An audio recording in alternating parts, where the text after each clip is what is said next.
সহ অন্য অন্য এলাকা থেকে আগত সম্মানিত দর্শকবৃন্দ সকলকে পবিত্র ঈদ উল ফিতরের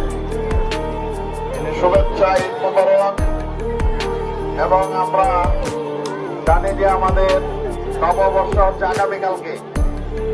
আগামীকালকে যে নববর্ষ, সেই নববর্ষের অগ্রিম শুভেচ্ছা জানিয়ে আমি শুধু এটুকু বলতে চাই, এই ভয়াবহ ঐতিহ্যবাহী চরম পূজা এটি শত শত বছর ধরে এখানে